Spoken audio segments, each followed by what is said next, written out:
Lorsque l'on dit que l'Afrique continue d'être pillée, d'être délestée de la façon la plus honteuse de ses richesses naturelles, dans le climat de tension actuel, les bien-pensants, les politiques et certains médias du Nord ont vite fait de taxer l'auteur de ces propos de complotiste.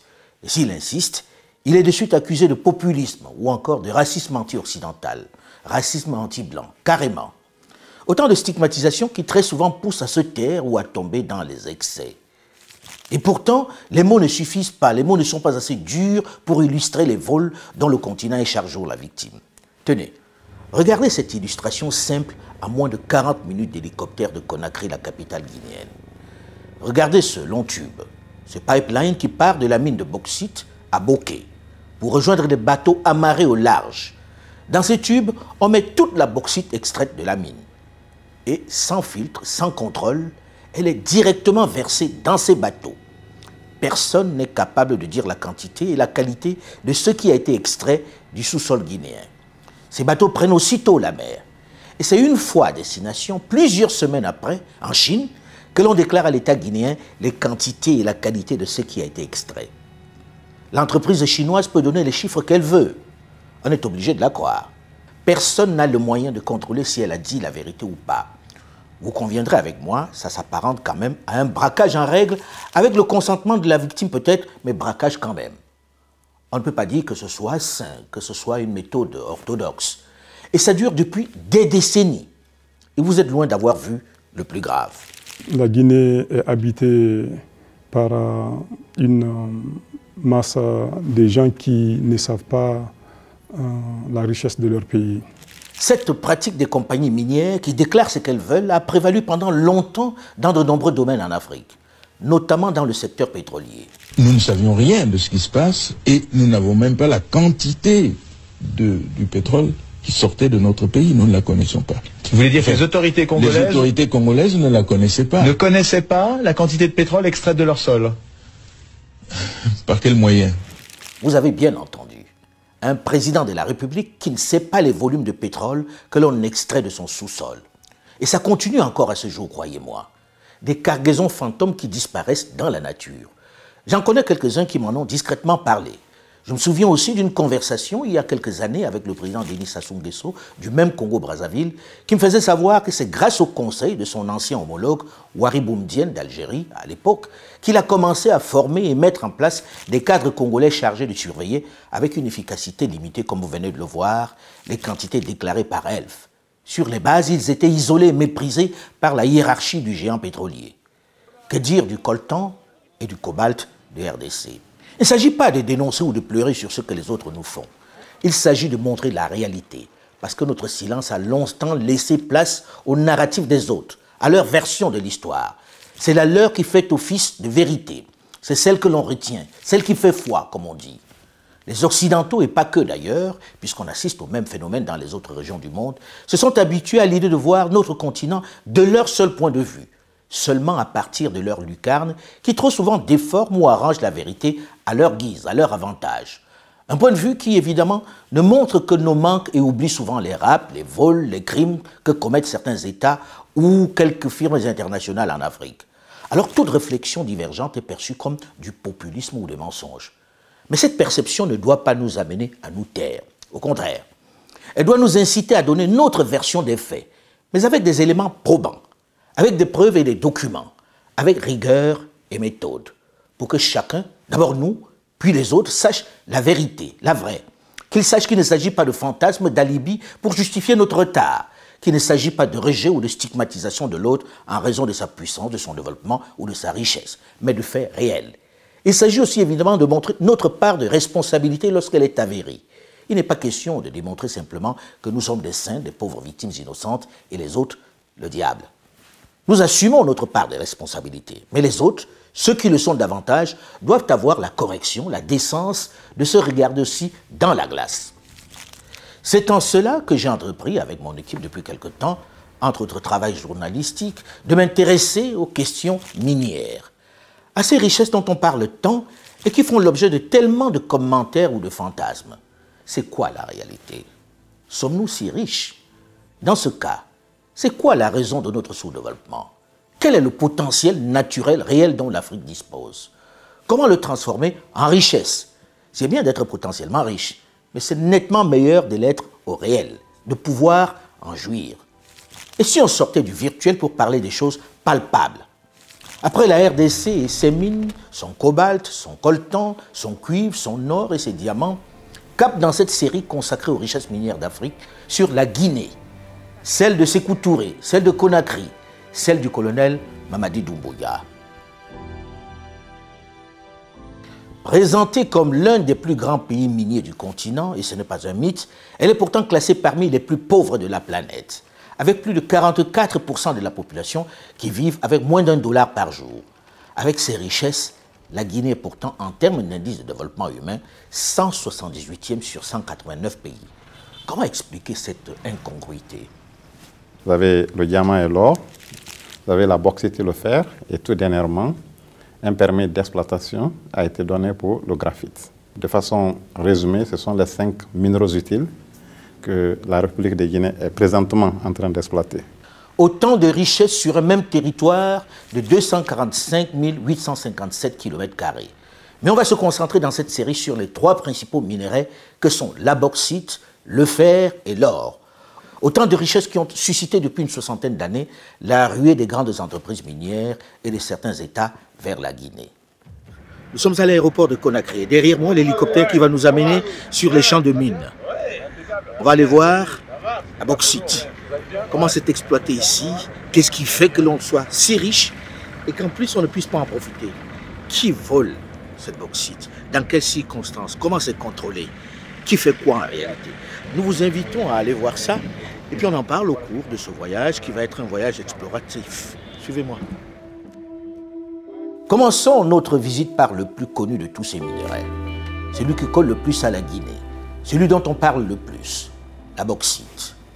La Guinée possède les plus importantes réserves mondiales de bauxite et la qualité de ses gisements est l'une des meilleures en raison de la concentration du minerai. Elle est le 2e producteur de bauxite au monde derrière l'Australie, mais elle est la première réserve de bauxite au monde, avec les 2/3 des réserves de la planète. Autant dire que c'est Bauxite Land. Mais à quoi sert la bauxite en réalité? Elle revêt une importance capitale pour la planète, pour l'industrie mondiale, puisqu'elle sert à fabriquer l'aluminium qui rentre dans quasiment tous nos objets et ustensiles du quotidien.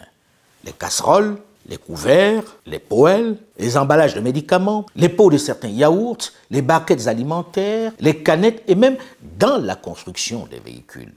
Et la liste n'est pas exhaustive. C'est dire si la demande pour toutes ces industries est importante et en forte augmentation. C'est en cela que la Guinée revêt une importance capitale, un attrait certain pour la planète entière, puisqu'elle possède les plus importantes réserves mondiales de bauxite. Ces réserves sont estimées à plus de 40 milliards de tonnes, localisées essentiellement dans la région de Bokeh, vers laquelle nous nous dirigeons. Une région dans laquelle les firmes chinoises se sont fortement implantées. Après seulement 40 minutes de vol d'hélicoptère, nous assistons donc à cette réalité criarde, à ce scandale. Des pipelines qui drainent les minerais bruts creusés directement sur les bateaux. Pas de centre de triage, pas de zone de contrôle. Les minerais creusés sont directement versés sur les bateaux à quai. Pas de tri. Une fois les bateaux remplis, ils peuvent partir en toute tranquillité. Et c'est une fois arrivé en Chine que la firme déclare ce qu'elle a extrait, les quantités et la qualité. Cette pratique dure depuis des années. Et à ceux qui se sont offusqués de ce process, notamment les autorités de la transition, les firmes ont encore une fois utilisé les arguments scientifiques pour expliquer leurs mesures, la technique. On se base sur le principe d'Archimède, le tirant d'eau. Comme tout modèle, c'est le modèle des températures constantes, pression constante, tout ça. Il faut améliorer ça. On ne peut pas savoir pour sûr quelle est la quantité de minerais qui part dans notre pays en se basant que sur ce tirant d'eau. C'est dit, et par un spécialiste, par le nouveau directeur des mines de la Guinée. Et on ne peut pas savoir ce qui a été extrait. Le principe du tirant d'eau est encore une escroquerie bien vendue aux ignorants. En gros, ils font ce qu'ils veulent à la barbe des autorités qui très souvent sont complices. Je dois avouer que c'est l'une des premières incongruités que le président Mamadi Doumbouya et son directeur de cabinet, Djiba Diakité, m'ont mentionné lorsque je suis venu le voir en septembre 2021. Le président m'a dit que nous défendions un régime qui, avec certaines firmes, suçait à ciel ouvert chaque jour le sang des Guinéens. C'est ce qui a poussé ma curiosité pour que je vienne voir cette pratique de près. Une fois qu'on a assisté à ce braquage à ciel ouvert, on s'est dit qu'on a tout vu. Erreur. L'année dernière, d'après les chiffres de 2021, la Guinée a exporté à peu près 88 millions de tonnes, métriques tonnes. Principalement, près de 90% sont été drainés en Chine. Voilà les chiffres. En gros, les entreprises chinoises ont dit à la Guinée, voilà ce qui vous revient. Et on s'y fie. Pendant qu'avec ces revenus, ils s'enrichissent et développent leur pays, regardez à quoi la ville d'où part l'essentiel de la bauxite du monde ressemble. Ici, dans un énorme nuage de poussière, on extrait des dizaines de millions de tonnes de bauxite.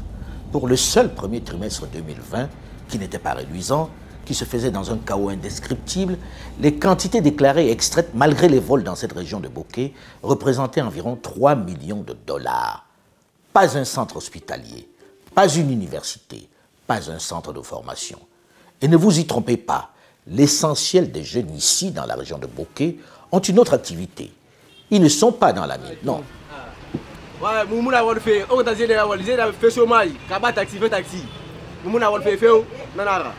Nous, on ne travaille pas, on est là. Plusieurs jeunes, plus de 100 000 et quelques jeunes qui sont là, fait taxi motard pour se débrouiller. À 2 pas de ce marché de Bokeh, l'une des mines les plus modernes du pays, j'allais dire de la région. Qu'est-ce que SMB Winning Consortium? Donc, un consortium de plusieurs sociétés. Les sociétés majeures sont SMB, qui est en charge de l'extraction de la bauxite, UMS, qui fait le transport routier de la bauxite. Ensuite, on a WAP, qui fait les opérations portuaires. On a Winning, qui fait le transport maritime de la bauxite jusque chez les clients. Nous avons aussi Oisé, qui est un chantier naval que nous allons aller voir. Et maintenant, depuis une bonne année, nous avons WCRG, qui fait le transport de la bauxite par voie de train.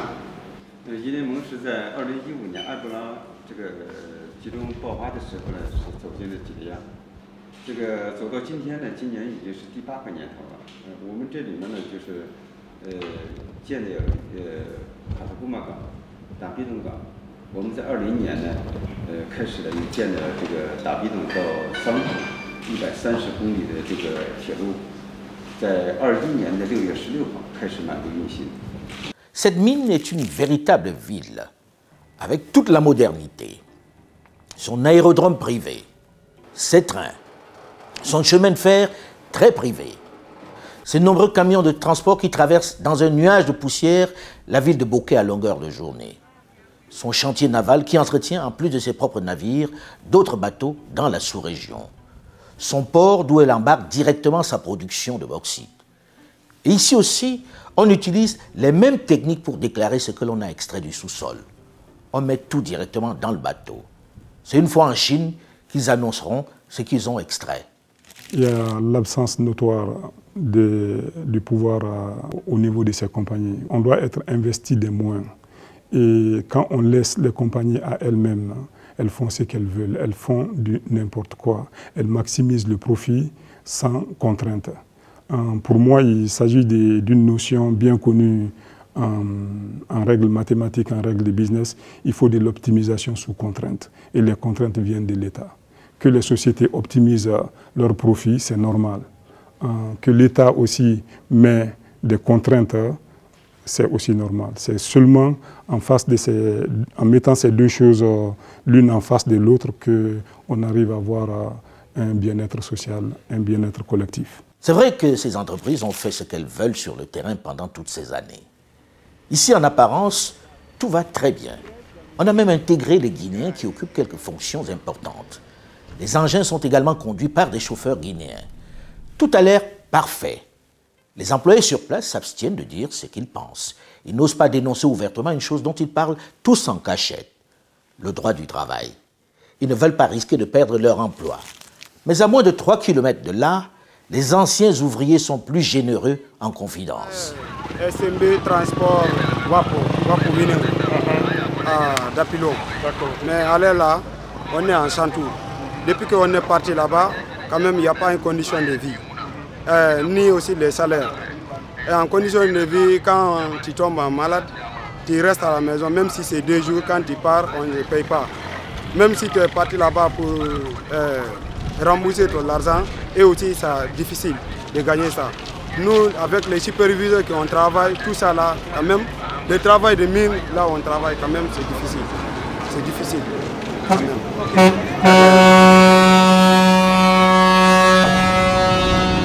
J'ai été licencié. J'ai réclamé mon droit et la société m'a licencié. De 2017 jusqu'à 2020, on avait des syndicats qui étaient en place. Mais parmi leurs mandats, il y avait beaucoup de problèmes qui se passaient au niveau des travailleurs et que tu ne peux pas réclamer. Une fois que tu réclames ton droit, la société te met à la porte. Ah bon? Oui. Et donc vous avez mis la porte comme ça sans rien vous demander? Sans rien, oui, bien sûr que oui.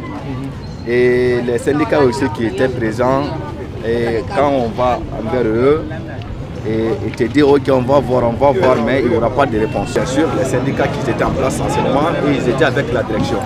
Ce que la direction les demandait, c'est ça qu'ils faisaient. Mais pour les travailleurs, ils n'étaient pas besoin de cela. Maintenant, nous sommes restés dans ça jusqu'à ce que leur mandat est fini, parce que c'est déjà des mandats qu'on les a donnés. Après les déjà des mandats, on a demandé à la direction de encore réorganiser l'élection pour qu'on puisse avoir un nouveau syndical. Et la direction nous a dit que c'est impossible. Ah donc ils n'ont même pas respecté cet aspect? Ils n'ont pas respecté cet aspect. Bon, actuellement, je ne travaille pas, je suis en chômage. Je suis en train de réclamer mon règlement, mon droit au niveau de la direction. Ils nous ont dit que vraiment qu'ils m'ont licencié sur leurs droits. Et donc j'ai demandé mon règlement et ils n'ont pas me donné une réponse là-bas. On nous a licencié, presque quand on réclame notre droit, ils vont te mettre en porte. Quand on te travaille, tu n'as même pas de contrat de travail, tu n'as même pas assuré de la condition de vie. Il n'y a pas de condition de vie de travailleur. Si cette complainte était celle d'une ou deux personnes avec lesquelles nous avons fixé un rendez-vous, on pourrait penser qu'ils sont peut-être les rares mécontents ou les aigris de la mine. Mais nous avons été pris d'assaut sur le marché par les jeunes qui avaient tous une expérience négative de leur passage dans la superstructure. En vrai, où est l'État dans cette vaste entreprise? De quels moyens dispose-t-il pour veiller sur les droits et les intérêts des travailleurs guinéens? Nous n'avons évidemment pas résisté à la tentation de poser la question aux responsables de la SMB, la société minière de Boké, de leur part de responsabilité sociétale. Une entreprise de cette taille a quand même cette obligation d'apporter de l'aide aux riverains. C'est écrit dans leur convention. Voici où nous avons été dirigés, vers cet abri que le consortium a construit à la sortie de l'usine. Nous y avons rencontré le chef du village, réuni avec quelques femmes sous cet abri. Des personnes bien acquises à l'entreprise, évidemment, préparées pour nous recevoir. La société SMB Vening Construction,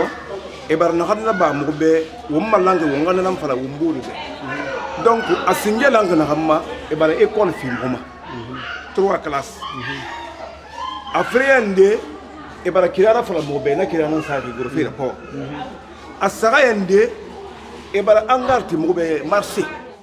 évidemment, le chef a été préparé pour tresser une couronne au consortium.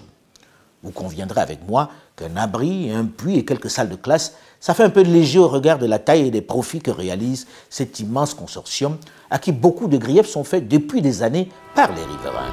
Le rail, ça passe, ça nous on est là, on ne travaille pas. Le poussière, ça nous fatigue. On ne travaille rien. Nous, on ne travaille pas. Il n'y a pas de salaire, il n'y a pas de ni rien. Nous ici, nous la population, on n'a rien. Il n'y a pas l'eau, on n'a pas courant, on n'a pas route. Il y a même, on a faim. Il n'y a aucun traitement qui est bon. Actuellement ici, la pollution, même si tu arrives à accrocher tes habits dans la nuit, d'ici le matin, tu verras que tous tes habits là sont devenus rouges. Les acajou, les manguiers, ça ne donne plus les fruits que ça doit donner. C'est vrai qu'ici, avec la fréquence des camions et l'absence des routes, l'on vit dans un épais nuage de poussière. C'est impensable, c'est inacceptable que l'un des pays les plus riches de la planète, étant la puissance mondiale, les 2/3 des réserves bauxitiques qui se trouvent ici, et qu'on tire de toutes ces richesses-là d'une préfecture comme Boké, et que moi, c'est là où j'ai passé 7 ans, et que je viens maintenant en tant que ministre de la République, et qu'on n'ait pas de route, que les goudrons qu'on a laissés, avant ma naissance, que ce sont ces goudrons-là que les miniers ont détruits et que les populations riveraines n'ont pas les moyens de manger 3 fois par jour. Et ça, mais la faute à qui? La faute est à la fois au gouvernement, mais aussi aux opérateurs miniers.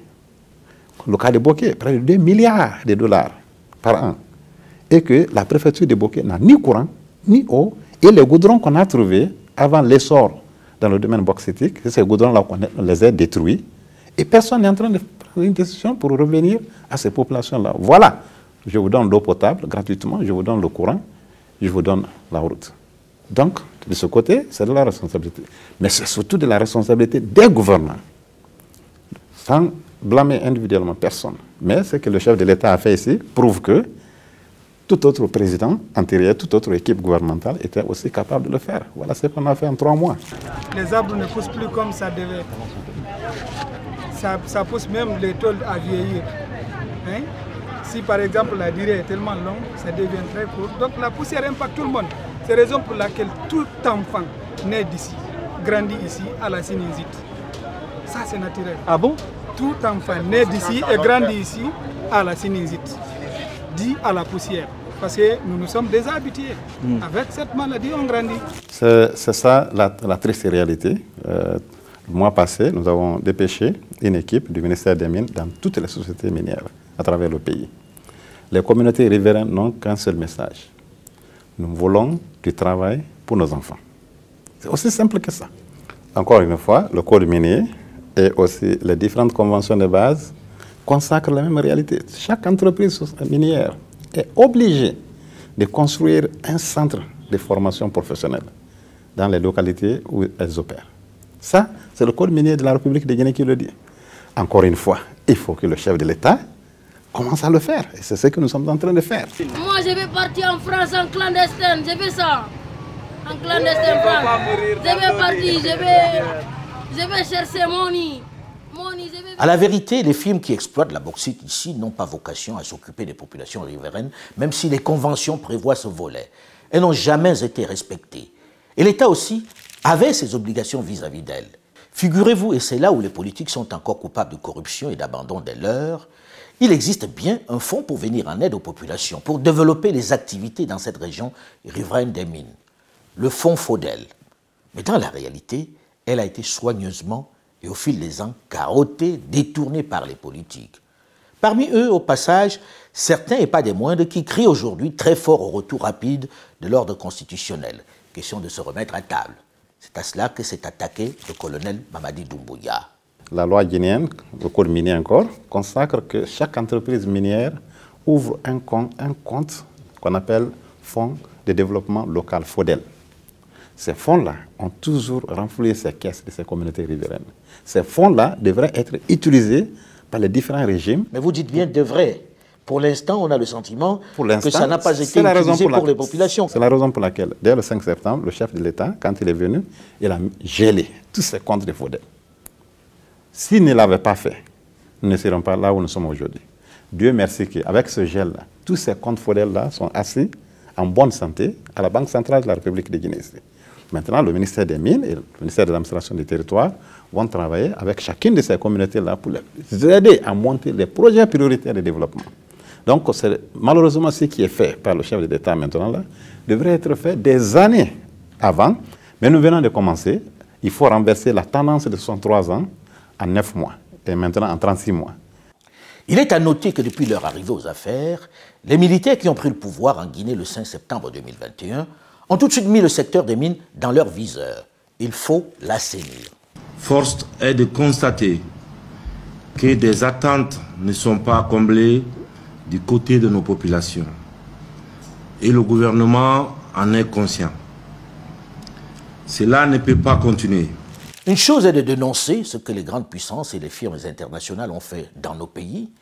Une autre est d'évoquer la part de responsabilité de nos dirigeants et cadres, de nos politiques qui sont trop souvent complices coupables de ces pillages. Dans l'histoire de la bauxite de Guinée, tout ne peut pas s'expliquer que par l'ignorance des aînés qui ont signé des conventions dont ils ne mesuraient pas toujours la portée, des contrats qu'ils ne comprenaient pas toujours. Les plus gros rapts ont souvent été réalisés avec le concours des intellectuels.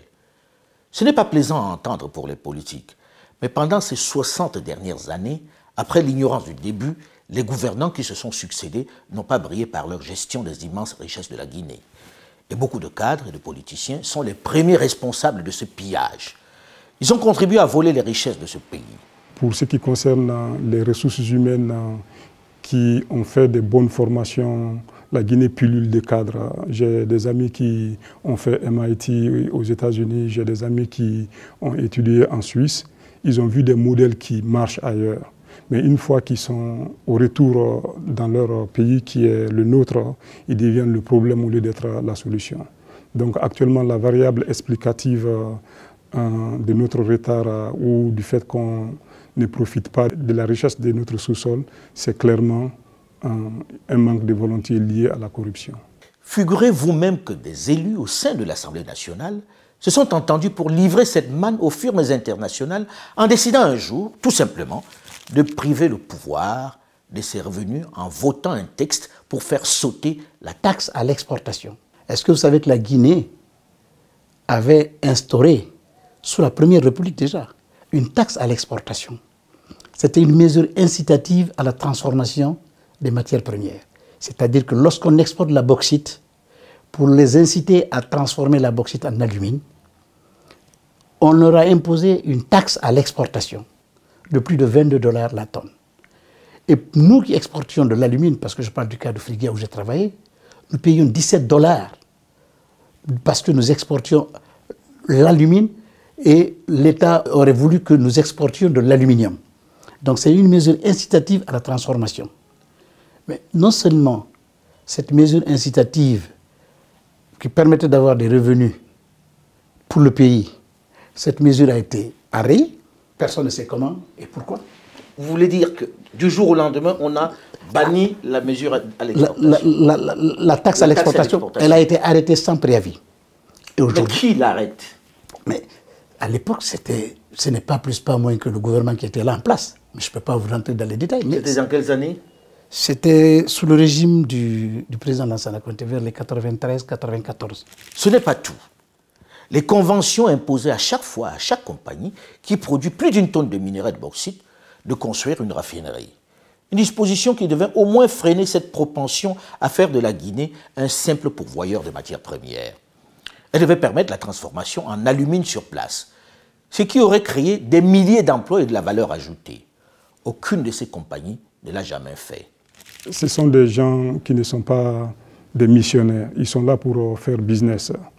Ils profitent de notre ignorance. Les conventions sont écrites.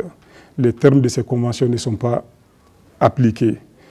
Ça revient à l'État d'assurer son rôle régalien afin que ces conventions soient respectées pour le plus grand bien de tout le monde. Assurément.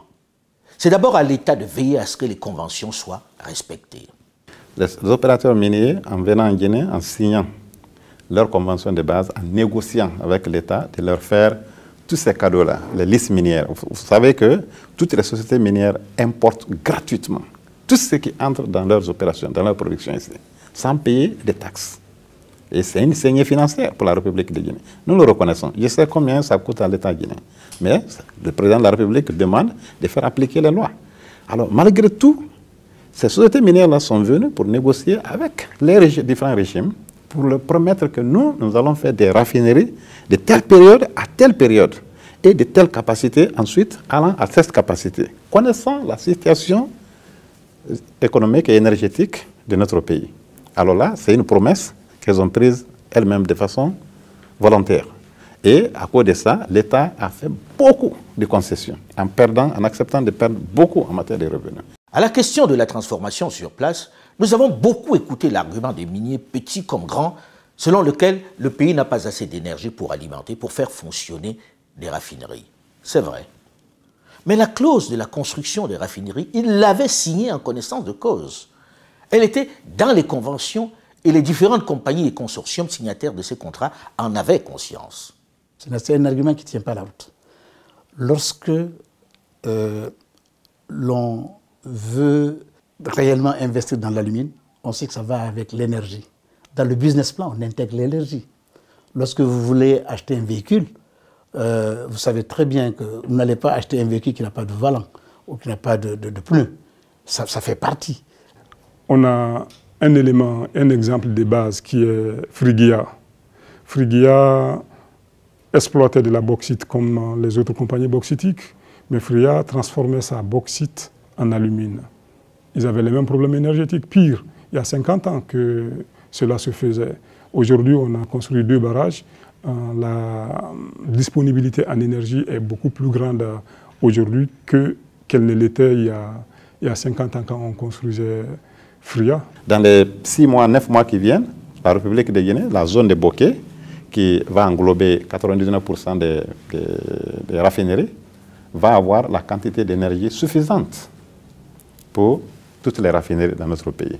Et en plus de ça, les Américains sont sur le point de venir dans les semaines qui suivent pour avoir une usine de gaz liquéfié qui sera implantée ici, sur le territoire national, dans la région de Bokeh et de Kamsar là-bas, et qui va ravitailler toutes les entreprises minières qui sont intéressées dans la transformation de la bauxite en alumine. Donc l'aspect énergétique... À un coût qui serait raisonnable? À un coût qui serait plus raisonnable, on le sait, parce que l'énergie, le coût de l'énergie représente l'ossature de la structure des coûts d'une raffinerie. Ça, nous le connaissons. Mais aussi, il y a aussi des raffineries en bloc, c'est-à-dire des raffineries prêtes à utilisation qui viennent avec leur énergie incorporée. Désormais, leur transformation sur place devient incontournable. C'est un impératif et sans délai. Plusieurs conventions mentionnent le raffinage sur place.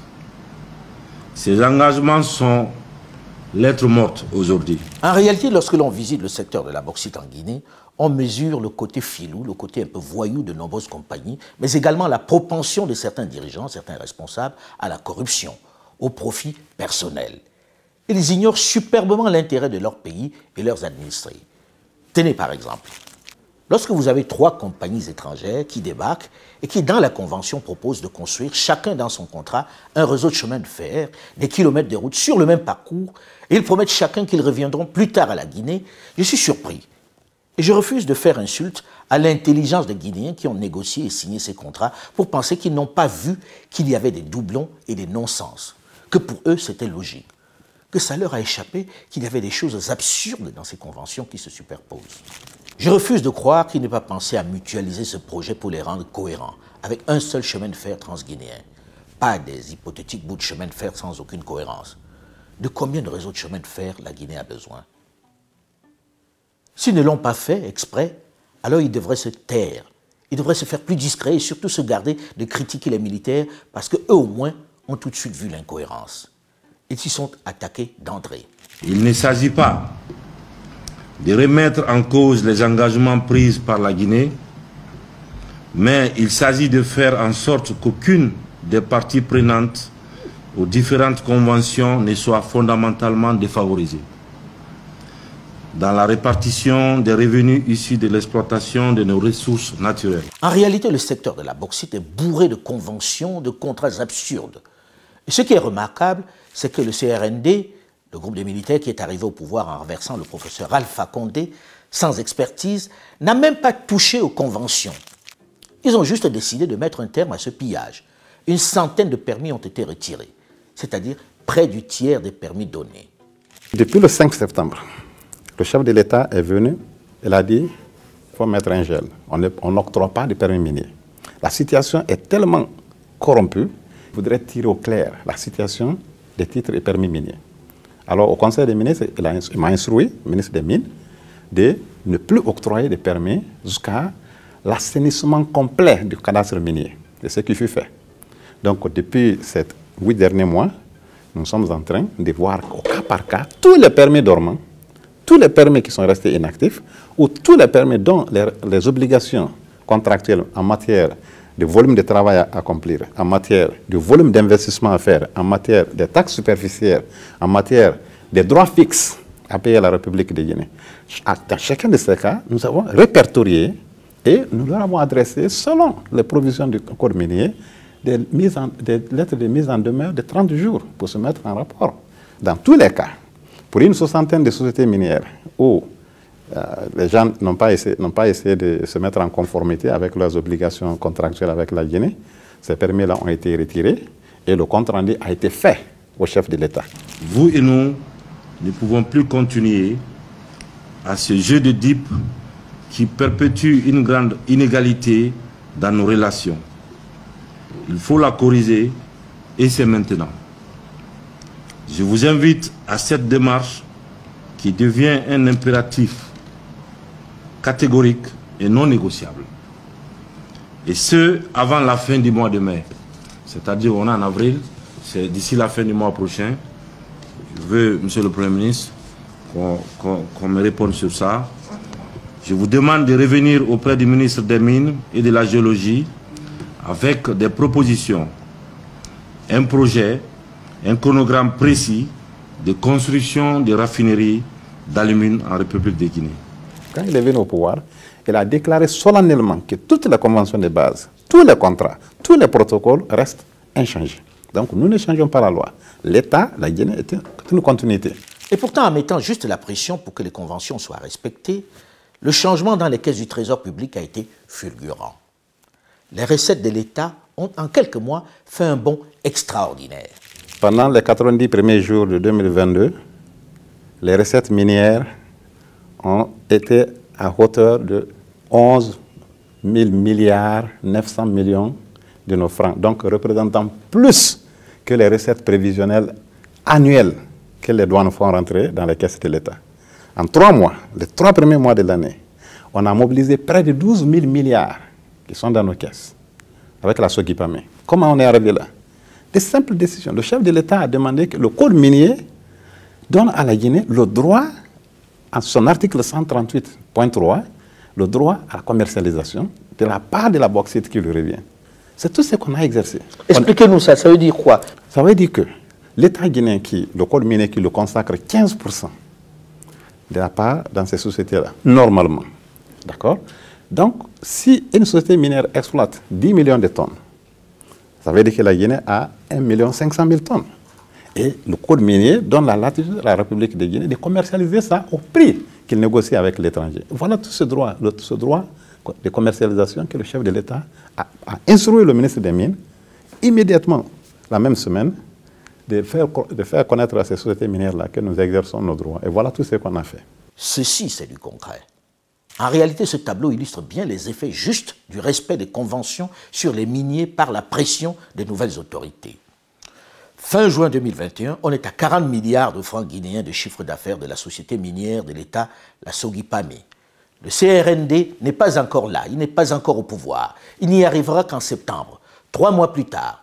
Fin juin 2022, on passe à 75 milliards, c'est-à-dire presque le double de l'année précédente. Si on le convertit en demande prioritaire, cela fait au moins une dizaine d'hôpitaux ou des centaines d'écoles à travers le pays qui manquent cruellement de ressources humaines qualifiées. Ceci pour la seule bauxite. Et sans revoir les conventions qui devraient logiquement faire l'objet de quelques révisions. Il faut reconnaître que le président de la transition, le colonel Mamadi Doumbouya, a dans le même temps frappé fort. Il a fait ce que beaucoup n'auraient pas osé faire, le gel de l'octroi des contrats. Un engagement ou une obligation non tenue est une cause de nullité de la Convention. On a retourné tous les permis là, qui étaient prêts pour la signature par l'ancien régime. La nouvelle commission a réexaminé et le mois passé, les 6 premiers permis d'exploitation qui devraient être approuvés, la Commission nationale des mines a rejeté 4 et elle a approuvé 2. Une seule société qui a été approuvée par la Commission nationale des mines. Et là, je suis très heureux de reporter ici que le 23 juin dernier, son Excellence, Monsieur le Président de la République, a signé son tout premier permis d'exploitation en République de Guinée. Donc, pour qui? C'est pour quelle entreprise? C'est la société Achapura.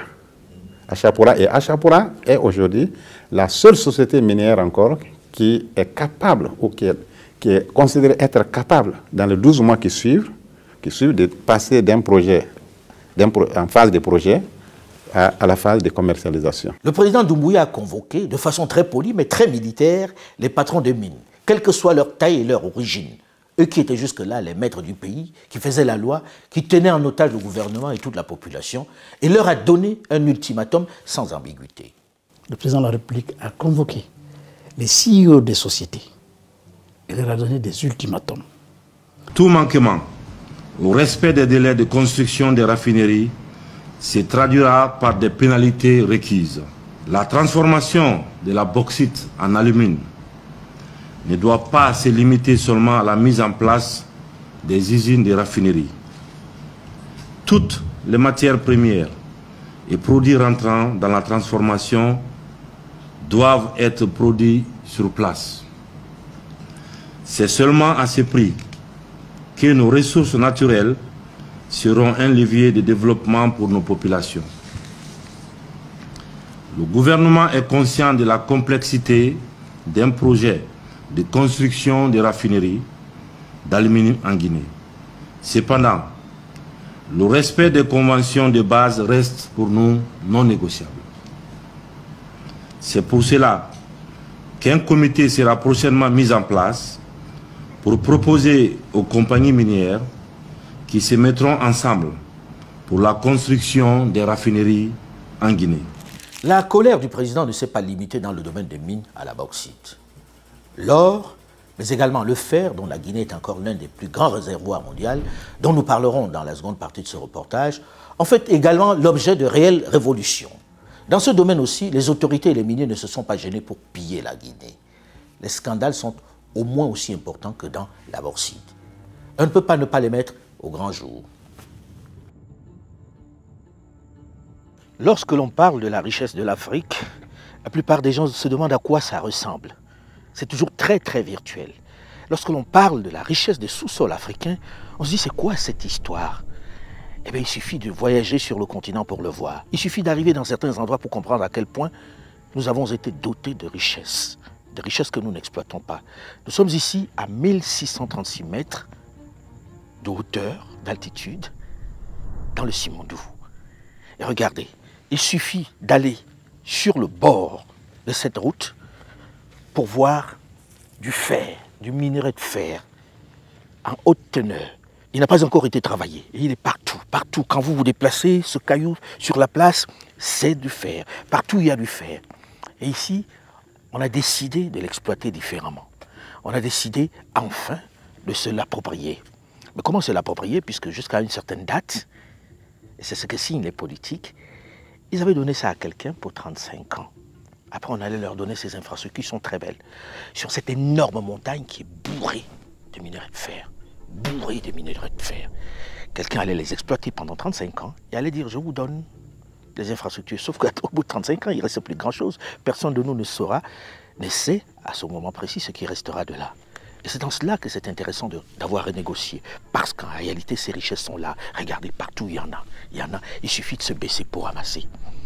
Mais n'est-ce pas l'obligation des politiques, des dirigeants, de se décider à un moment donné de dire « Ok, nous n'avons pas la technologie, mais arrêtez de nous prendre pour des idiots. » De renégocier pour que ceci soit exploité ici et que cela bénéficie aux populations. Regardez cette énorme montagne. Il n'y a que ça partout, partout. Mais on ne va pas attendre 35 ans pour en bénéficier. Et c'est dans cela que c'est intéressant. À vous aussi, dans vos pays, de vous interroger, de savoir qu'est-ce que nous avons sous nos pieds et comment on deal pour que ça marche, pour que ça profite à tout le monde. C'est ça la réelle question. Comment on deal? Le deal ici, il est facile, il est là. Celui qui arrive, qui vous dit non, on va dépenser beaucoup d'argent, il dépense parce qu'il sait qu'il va gagner. Peut-être qu'il faut que nous aussi, nous gagnions pendant qu'il gagne. C'est du win-win et c'est de cela qu'il est question. On ne dit pas qu'il faut chasser qui que ce soit, non. Puisque nous n'avons pas encore la technologie. On dit formez-nous, transmettez-nous la technologie, mais en même temps respectez-nous et n'attendez pas qu'on soit mort pour en profiter. Dans 35 ans, on ne sait pas ce que ça va devenir. Peut-être que ce minerai de fer ne servira à rien alors qu'aujourd'hui, tout le monde en a besoin. Tout le monde. Toute la planète en a besoin. Et nous sommes dans le pays qui a l'un des plus grands gisements au monde. Il faut que ça profite aux Guinéens. Il faut que ceux qui sont ici ne regardent plus ça simplement comme une pierre, mais comme un cadeau du ciel. Ils doivent en bénéficier. C'est pourquoi par moments je trouve presque incongru que les politiques, autres profiteurs et autres compagnies internationales, certaines nations dont ces firmes sont originaires, nous amènent beaucoup trop souvent à nous focaliser sur la politique, sur les bagarres au sommet de l'État, sur les détails de la transition, sur l'extrême urgence des élections. Ils en font une priorité pendant qu'ils se servent. C'est important, mais est-ce l'urgence des urgences lorsque l'on sait que ces politiques sont les mêmes et n'ont pas les moyens d'apporter des changements radicaux dans un pays exsangue? On en parle dans la seconde partie de ce reportage que je vous recommande fortement parce que les scandales et les changements sont importants et spectaculaires dans le domaine minier en général en Guinée. Avec notamment les parts de l'État qui passent de 0 à 15% dans certains secteurs comme le fer, juste en rediscutant. Des milliards de dollars de suite dans la caisse de l'État sans attendre 35 ans. On parlera aussi de l'or qui est le parent pauvre de ces minerais dans ce pays avec ses damnés de la terre. Les mines en Guinée, c'est un réel hold-up. Et même si les soubresauts politiques revêtent une réelle importance, il ne faut pas perdre de vue ce qui va réellement changer le visage de ce pays aux riches ressources qui bénéficient plutôt à un petit nombre. À très vite pour la suite. Mais en attendant, je serai heureux si vous mentionniez votre soutien en likant ce reportage. Et si vous vous abonnez à la chaîne, à l'Infoca officielle, j'apprécierai encore plus. C'est un encouragement et le salaire de cet engagement pour notre continent. Cela me fait vraiment plaisir, votre soutien. Je voudrais vous remercier pour votre fidélité à ma chaîne YouTube qui compte de plus en plus d'abonnés, mais également pour mes autres plateformes digitales où vous êtes de plus en plus nombreux malgré les faux comptes qui continuent de se multiplier. Cette fois-ci, sur une proposition ingénieuse d'une membre de notre équipe, Ornella, je vous invite désormais, pour éviter de continuer de subir les assauts de cybercriminels qui usurpent mon identité à d'autres fins, de scanner ce QR code qui vous conduit directement à tous mes comptes LinkedIn, Facebook, TikTok, Instagram et Twitter. En le scannant, vous êtes cette fois-ci certain d'être sur les bons comptes, celui qui vous propose le narratif africain, sans complaisance et sans condescendance. À très vite.